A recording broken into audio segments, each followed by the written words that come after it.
啊，滔哥，今日嚟到咧大榮華咧，真係樣樣都好食。但係今日特別介紹呢個叫咩嚟㗎？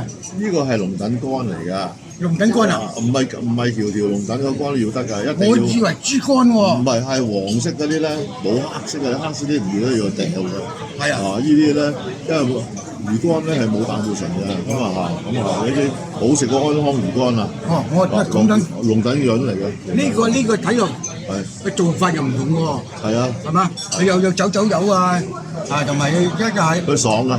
爽啊！我試試個味道先。都爽嘅。係啊，我哋打邊爐好多人。哇！真係喎，個味道咁香，唔係同普通嗰啲咩豬潤啊嗰啲啊，呢個龍躉潤啊，龍躉潤啊，魚嘅潤啊，佢好食過安康魚乾啊，安康魚乾爛嘅，但係佢咧爽嘅都。所以嚟咧，你一定有機會咧嚟到大榮華，元朗嘅大榮華咧揾阿滔哥試下呢樣嘢。佢唔係條魚都得㗎，一定要黃沙潤嗰啲先係用得㗎，黑色嗰啲要掉㗎。哦，黃沙潤呢個就黃沙潤嘅，試下大榮華魚乾啊，唔係豬肝。